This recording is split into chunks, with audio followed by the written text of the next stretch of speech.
Power game बदल रहा। दुनिया एक ऐसे दौर में है जहां भरोसा कम और रणनीति ज्यादा बोल रही है। पुराने गठबंधन दरक रहे हैं, नई साझेदारियां बन रही है और वैश्विक पावर बैलेंस धीरे धीरे बदल रहा है। इस बदलाव के केंद्र में है स्ट्रेट ऑफ हॉर्मुज, एक ऐसा समुद्री रास्ता जहां से गुजरता है दुनिया के समुद्री तेल व्यापार का एक बड़ा हिस्सा, जहां हर दिन लाखों बैरल कच्चा तेल एशिया, यूरोप और दुनिया के दूसरे हिस्सों तक पहुंचता है। यानी यहाँ एक छोटी सी हलचल भी सीधे ग्लोबल इकोनॉमी को झटका दे सकती है। इस इलाके में बढ़ता सैन्य तनाव अब सिर्फ क्षेत्रीय नहीं रहा। ईरान की तरफ से IRGC की सक्रियता, अमेरिका और उसके सहयोगों की मौजूदगी और बीच में भारत जैसे बड़े ऊर्जा उपभोक्ता देशों की चिंता। इस बीच भारत अपनी समुद्री सुरक्षा को लेकर तेजी से एक्टिव हुआ है। भारतीय नौसेना की तैनाती, समुद्री निगरानी और ऊर्जा सप्लाई रूट्स की सुरक्षा अब एक स्पष्ट रणनीति का हिस्सा है।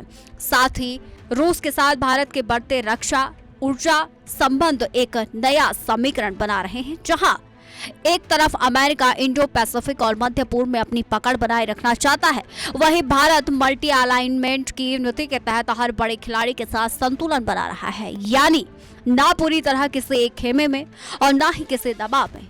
यही रणनीति भारत को एक निर्णायक बैलेंसिंग पावर बना रही है और यही वजह है कि हॉर्मुज पे भारत की हर गतिविधि अब सिर्फ सुरक्षा नहीं बल्कि एक बड़ा भू राजनीतिक संदेश भी मानी जा रही है, क्योंकि आज की दुनिया में सिर्फ ताकत नहीं बल्कि उसकी सही जगह पर मौजूदगी सबसे बड़ा संदेश देती है। और हॉर्मुज आज उसी संदेश का केंद्र बन चुका है, जहां एक चिंगारी पूरी दुनिया को हिला सकती है। भारत रूस रणनीतिक तालमेल। इसी वैश्विक उथल पुथल के बीच भारत और रूस के बीच रणनीतिक तालमेल तेजी से गहरा रहा है। रक्षा सहयोग, ऊर्जा साझेदारी और नियमित संयुक्त सैन्य अभ्यास, ये सब मिलकर एक लंबे समय से बने भरोसे को और मजबूत कर रहे हैं। जमीन से लेकर आसमान और समुद्र तक दोनों देशों की सेनाएं इंटरऑपरेबिलिटी बढ़ाने पर फोकस कर रही हैं। संयुक्त अभ्यासों में थल सेना, वायुसेना और नौसेना की भागीदारी, जटिल युद्ध परिदृश्यों की तैयारी और रियल टाइम कोऑर्डिनेशन, ये संकेत देते हैं कि यह साझेदारी अब सिर्फ कूटनीतिक तक सीमित नहीं रही। खासकर समुद्री मोर्चों पर भारतीय नौसेना की हिंद महासागर में मजबूत मौजूदगी और रूस की ब्लू वाटर कैपेबिलिटी मिलकर एक व्यापक समुद्री संतुलन बनाती है। इसी संतुलन का असर इंडो पैसिफिक से लेकर पश्चिम एशिया तक महसूस किया जा रहा है, जहां चीन अपनी नौसैनिक मौजूदगी तेजी से बढ़ा रहा है। वहीं भारत कुवैत जैसे मंचों के साथ साथ रूस जैसे पुराने साझेदार के साथ भी रणनीतिक तालमेल बनाए रख रहा है। यानी एक तरफ प्रतिस्पर्धा, दूसरी तरफ संतुलन, और यही मल्टी अलाइनमेंट भारत की सबसे बड़ी ताकत बनकर उभर रही है। इस पूरे समीकरण में भारत और रूस की बढ़ती नजदीकी किसी एक देश के खिलाफ सीधी चुनौती नहीं, लेकिन एक साफ संदेश जरूर है कि नए विश्व व्यवस्था में ताकत का संतुलन अब एक दूरी पर नहीं बल्कि कई दूरियों पर है। और उसी बहुध्रुवीय दुनिया में भारत और रूस की साझेदारी एक अहम भूमिका निभाने की तैयारी में है। रणनीतिक संदेश।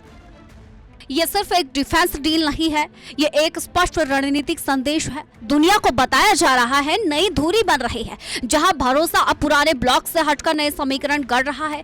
भारत और रूस के बीच बढ़ता तालमेल सिर्फ हथियारों या अभ्यासों तक सीमित नहीं, ये ऊर्जा सुरक्षा, सप्लाई चेन और सैन्य सहयोग का एक व्यापक ढांचा है। एक ऐसा ढांचा जो पश्चिमी दबावों से अलग अपनी शर्तों पर खड़ा होता दिख रहा है। जहां एक तरफ अमेरिका अपने पारंपरिक गठबंधनों को मजबूत करने में लगा है, वहीं दूसरी तरफ भारत मल्टी अलाइनमेंट की रणनीति के साथ हर दूरी के साथ संतुलन बना रहा है।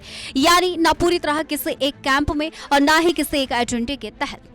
यही वजह है कि भारत की हर नई साझेदारी अब सिर्फ द्विपक्षीय नहीं रहती बल्कि वैश्विक संदेश बन जाती है। और इसी बदलते खेल में चीन भी अपनी रणनीति को लगातार एडजस्ट कर रहा है, क्योंकि इंडो पैसिफिक से लेकर यूरेशिया तक ताकत का संतुलन तेजी से बदल रहा है।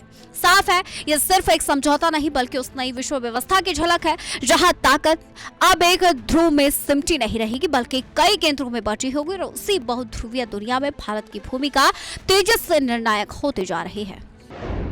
अमेरिका चीन की बेचैनी। इस फैसले ने अमेरिका और चीन दोनों की रणनीतिक गणनाओं को जरूर बदल दिया है, क्योंकि ये कदम सीधे टकराव नहीं लेकिन मौजूदा पावर बैलेंस को चुनौती देने वाला संकेत है। एक तरफ अमेरिका जो अपने गठबंधनों और इंडो पैसिफिक रणनीति के जरिए प्रभाव बनाए रखना चाहता है, तो दूसरी तरफ चीन जो तेजी से अपनी सैन्य और आर्थिक पहुंच बढ़ा रहा है, और इनके बीच भारत का उभरता हुआ रोल एक बैलेंसिंग पावर से आगे बढ़कर एक स्वतंत्र दूरी बनने की ओर इशारा करता है। रूस के साथ बढ़ती साझेदारी इस रणनीति को और भी गहराई देती है, यानी एक ऐसा समीकरण बन रहा है जहां सहयोग और प्रतिस्पर्धा दोनों साथ साथ चल रहे हैं। अगर ये तालमेल और मजबूत हुआ तो असर सिर्फ रक्षा तक सीमित नहीं रहेगा। ऊर्जा, व्यापार, सप्लाई चेन और वैश्विक कूटनीति तीनों में नए समीकरण बन सकते हैं। साफ है, ये एक फैसला नहीं बल्कि उस बड़े बदलाव का संकेत है जो आने वाले समय में वैश्विक राजनीति का नक्शा बदल सकता है। बड़ा असर, हाई इंपैक्ट। हार्मुज़ जलडोरों मध्य में बढ़ता तनाव और भारत रूस का गहराता रणनीतिक तालमेल दोनों मिलकर दुनिया को एक नए दौर की तरफ धकेल रहे हैं, जहां सुरक्षा सिर्फ सीमाओं तक सीमित नहीं है बल्कि समुद्र, ऊर्जा और सप्लाई चेन तक फैल चुकी है, जहां दोस्ती अब सिर्फ कूटनीतिक शब्द नहीं बल्कि ठोस रणनीतिक ताकत बनती दिख रही है, और जहां हर साझेदारी सीधे वैश्विक संतुलन को प्रभावित कर रही है। इस बदलते परिदृश्य में भारत धीरे धीरे एक ऐसे खिलाड़ी के रूप में उभर रहा है जो सिर्फ संतुलन नहीं बनाता बल्कि दिशा भी तय कर सकता है। एक ऐसा दौर जहां मल्टी अलाइनमेंट ही नई शक्ति है और रणनीतिक स्वायत्तता ही असली पहचान है। साफ है, हार्मुज़ का तनाव और ये नई साझेदारियां सिर्फ आज की खबर नहीं बल्कि उस कल की तस्वीर है जहां दुनिया का शक्ति संतुलन नई तरह से लिखा जाएगा। रणनीतिक ताकत बढ़ी तो क्या यह साझेदारी दुनिया की ताकत का संतुलन बदल देगी? तुरंत और पूरी तरह से नहीं, लेकिन धीरे धीरे हाँ असर पड़ सकता है। अगर भारत लगातार इस तरह की रणनीतिक साझेदारियां बनाता है तो वह स्विंग पावर बन सकता है, यानी ऐसी ताकत जो बड़े ब्लॉक्स के बीच संतुलन बदल सकती है, खासकर तब जब पारंपरिक महाशक्तियां जैसे अमेरिका और चीन के बीच तनाव बढ़ रहा हो। भारत की ताकत उसकी लचीलेपन में है, वहां किसी एक कैंप में बाधा नहीं है। ये अभी गेम चेंजर नहीं लेकिन उस दिशा में एक मजबूत कदम है जहां भारत भविष्य में वैश्विक शक्ति संतुलन को प्रभावित कर सकता है।